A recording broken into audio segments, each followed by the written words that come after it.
Hello students, so welcome back to the channel. आज मैं आपको कराने वाली हूँ change in profit sharing ratio की एडजस्टमेंट नंबर 3। हम ऑलरेडी 2 एडजस्टमेंट कवर अप कर चुके हैं, that is determination of sacrificing and gaining ratio and accounting for goodwill. आज हम उसकी तीसरी एडजस्टमेंट के ऊपर चलते हैं, which is accounting for the reserves, accumulated profit and losses. तो चलिए स्टार्ट करते हैं। बच्चों, मैंने यहाँ पर इस पूरी एडजस्टमेंट को एक फ्लो चार्ट के थ्रू यहाँ पे प्रेजेंट किया है। आप चाहें तो इसका स्क्रीनशॉट ले सकते हैं, ये आपकी बहुत हेल्प करेगा कंसेप्ट को समझने के लिए। तो देखिए अब इसमें हमें करना क्या है। देखो यहाँ पर भी जो हमारे पास एक्यूमुलेटेड प्रॉफिट, लॉसेस या रिजर्व्स होंगे, यानी कि वो प्रॉफिट्स जो हमने इकट्ठे करके रखे हुए हैं फर्म के प्रॉफिट्स में से, या रिजर्व्स जो हमने फर्म के प्रॉफिट्स में से क्रिएट करके रखे हुए हैं, उनको हम change in profit sharing ratio के टाइम पे किस तरीके से एडजस्ट करते हैं। तो उसको एडजस्ट करने के हमारे पास 2 तरीके हैं। सबसे पहला तरीका तो ये है कि या तो हम उसे पार्टनर्स कैपिटल या करंट अकाउंट के थ्रू ही एडजस्ट कर ले, यानी कि हम नहीं चाहते कि हमारी बुक वैल्यूज चेंज हो, हम अपनी बैलेंस शीट के फिगर्स को चेंज नहीं करना चाहते। हम अपनी बुक वैल्यूज़ को सेम बैलेंस शीट के अंदर, जैसे कि हमने पहले बैलेंस शीट बना रखी है, हम बिल्कुल वैसे ही रिकॉन्स्टिट्यूटेड बैलेंस शीट भी चाहते हैं। जब भी रेशो चेंज होती है तो हो सकता है कि उस टाइम पर हमारी फर्म की बैलेंस शीट में कुछ हमारे रिजर्व्स बने हुए रखे हों, या हो सकता है कुछ हमारे एक्यूमुलेटेड प्रॉफिट्स हों, या कुछ हमारे ऐसे लॉसेस जो हमें अपने आगे आने वाले अकाउंटिंग ईयर के अंदर राइट ऑफ करने हो, या प्रॉफिट एंड लॉस अकाउंट का डेबिट बैलेंस, वो भी तो हमारे लिए लॉस को ही रिप्रेजेंट करता है। तो इन सभी को हमें रेशो के चेंज होने के टाइम पे एडजस्ट करना होता है। तो इसको एडजस्ट करने के हमारे पास 2 तरीके हैं, या तो हम उसे पार्टनर्स के कैपिटल या करंट अकाउंट के थ्रू एडजस्ट करें, या हम कर दें इनका डिस्ट्रीब्यूशन। सीधी सी बात है कि या तो हम इन अमाउंट्स को, इन बैलेंसेस को कंप्लीटली अपनी बुक में से ख़त्म कर दें कि अब हमें अपनी रिकॉन्स्टिट्यूटेड बैलेंस शीट में इन अमाउंट्स को शो नहीं करना, कोई पुराना जनरल रिजर्व नहीं जाएगा, कोई पुराने एक्यूमुलेटेड प्रॉफिट्स नहीं होंगे, कोई लॉसेस नहीं होंगे। या फिर दूसरा तरीका है हमारे पास कि हम इन्हीं सेम फिगर्स को आगे कैरी करके लेकर जाएंगे, कंटिन्यू करेंगे रिकॉन्स्टिट्यूटेड बैलेंस शीट के अंदर। जैसे हमारी रिकॉन्स्टिट्यूशन से पहले बैलेंस शीट थी, बिल्कुल वैसे ही दिखेगी, सिर्फ पार्टनर्स उसको आपस में एडजस्ट कर लेंगे। अब हमें कैसे पता चलेगा कि हमें ये काम करना है या नहीं करना है? तो बच्चों देखो किस तरीके से आपको इसको आइडेंटिफाई करना है। पहला जो है हमारे पास adjusted through partners capital and current account, उसका मतलब है कि आप अपनी बुक वैल्यूज को चेंज नहीं करना चाहते, यानी कि आप नहीं चाहते कि जनरल रिजर्व 60,000 का अगर आपकी पुरानी बैलेंस शीट में दिख रहा है बिफोर चेंज इन रेशो, तो आप चाहते हो कि न्यू बैलेंस शीट के अंदर भी, रिकॉन्स्टिट्यूटेड बैलेंस शीट के अंदर भी जनरल रिजर्व 60,000 का दिखे।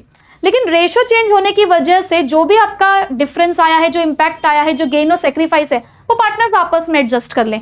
आप फर्म की बैलेंस शीट में कोई चेंजेस नहीं चाहते हो, तो आपको वहां पर इस तरीके से लिखा मिलेगा that the partners don't want to change the book values, they want to carry the amount in the reconstituted balance sheet. ठीक है, तो same amount will appear in the new balance sheet, इस तरीके से आपको पता चलेगा। तो इन दैट केस अगर आप पॉजिटिव अमाउंट पे, यानी कि अगर आप प्रॉफिट्स को डिस्ट्रीब्यूट करना चाह रहे हैं, प्रॉफिट्स को एडजस्ट करने जा रहे हैं, तो आप एंट्री करेंगे gaining partners capital account debit to sacrificing partners capital account. But अगर आप एक नेगेटिव अमाउंट के साथ, यानी कि लॉसेज है आपके पास, तो sacrificing partners capital account to gaining partners capital account. That means losses के केस में आपको सेक्रीफाइसिंग पार्टनर को डेबिट करना है और गेनिंग पार्टनर को क्रेडिट करना है। प्रॉफिट के केस में आपकी एंट्री गेनिंग टू सेक्रीफाइसिंग होती है, लॉस में एंट्री रिवर्स हो जाएगी, क्योंकि ऑब्वियस सी बात है इफेक्ट ही आपका अपोजिट हो चुका है लॉसेस के केस में। The another one is distribution. Distribution का मतलब क्या है कि आप बुक वैल्यूज को चेंज करना चाहते हो, आप चाहते हो कि बुक वैल्यूज चेंज हो जाए, आप पुराने अमाउंट को नहीं लेकर जाना चाहते रिकॉन्स्टिट्यूटेड बैलेंस शीट में, जो पुराने प्रॉफिट्स के रिजर्व्स बने हुए हैं आप उसे आगे नहीं लेकर जाना चाहते हैं। That means no amount will be shown in the new balance sheet, यानी कि इन चीजों का कोई भी अमाउंट फिर नई बैलेंस शीट में नहीं आएगा। तो उसके लिए अगर आप रिजर्व्स या प्रॉफिट्स को बांटने जा रहे हैं, तो ऑब्वियस सी बात है कि अपने रिजर्व्स और प्रॉफिट कम कर रहे हैं, तो वो हो जाएंगे आपके डेबिट, क्योंकि उनका क्रेडिट बैलेंस होता है। तो general reserve account debit, profit and losses account debit, या कोई और भी रिजर्व हो, जैसे कि अभी आप पढ़ेंगे इन्वेस्टमेंट फ्लक्चुएशन रिजर्व होता है, आपका वर्कमैन कंपेंसेशन रिजर्व होता है, कंटिंजेंसी रिजर्व होता है। तो अगर ऐसा कोई भी आपको रिजर्व देखने को मिलेगा तो वो आप करेंगे debit to old partners capital account. अब ओल्ड पार्टनर्स को क्रेडिट क्यों किया? रिजर्व्स है भाई, प्रॉफिट है, कैपिटल अकाउंट को इंक्रीज ही करेगा, कैपिटल बढ़ने पे क्रेडिट होती है। ओल्ड पार्टनर्स क्यों है? वही बात, पुराना अमाउंट, पुराने पार्टनर्स, पुरानी रेशो।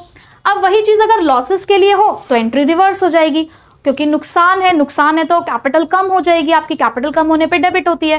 तो old partners capital account debit to profit and loss account. अब यहां भी प्रॉफिट एंड लॉस और यहां भी प्रॉफिट एंड लॉस। देखो प्रॉफिट एंड लॉस में प्रॉफिट भी हो सकता है, लॉस भी। प्रॉफिट का जो बैलेंस होता है वो क्रेडिट बैलेंस होता है, तो इसलिए उसको हम यहाँ पे डेबिट करके खत्म करते हैं। लॉस का बैलेंस डेबिट होता है, तो इसीलिए उसको यहाँ पर क्रेडिट करके खत्म किया जाता है। दूसरा मैंने यहाँ लिखा है तो डेफर्ड रेवेन्यू एक्सपेंडिचर। आप सभी लोग 11th क्लास में पढ़ के आ चुके हैं कि डेफर्ड रेवेन्यू एक्सपेंडिचर क्या होते हैं। ऐसे एक्सपेंडिचर जिसका बेनिफिट, ऐसे रेवेन्यू एक्सपेंडिचर जिसका बेनिफिट हमें मोर देन 1 अकाउंटिंग ईयर के लिए मिल रहा होता है और जिसे हम फ्यूचर फर्दर ईयर्स के अंदर राइट ऑफ कर रहे होते हैं, खत्म कर रहे होते हैं। तो ऐसे एक्सपेंडिचर्स को हम डेफर्ड रेवेन्यू एक्सपेंडिचर कहते हैं, जैसे कि एडवर्टाइजमेंट, सस्पेंस, इस नाम से आपको ये देखने को मिलेगा। तो वो भी आप यहाँ पर क्रेडिट करेंगे। ठीक है, तो बहुत सिंपल है। अगर आपको बुक वैल्यूज चेंज नहीं करनी, एडजस्टमेंट एंट्री कर दो। प्रॉफिट के लिए गेनिंग टू सेक्रीफाइसिंग, लॉस के लिए सेक्रीफाइसिंग टू गेन। अगर आप डिस्ट्रीब्यूट करना चाहते हैं, आप वैल्यूज को चेंज करना चाहते हैं, खत्म करना चाहते हैं अपने रिजर्व्स और लॉसेस को, तो आप प्रॉफिट्स के लिए प्रॉफिट्स को debit, old partners credit, losses के लिए ओल्ड पार्टनर्स डेबिट और आपके लॉसेस क्रेडिट। सिंपल, बहुत सिंपल कंसेप्ट है। तो और इस कंसेप्ट को आप एक जगह पर अब नोट डाउन करते रहिए और प्रैक्टिस करते रहिए। Till then, bye bye.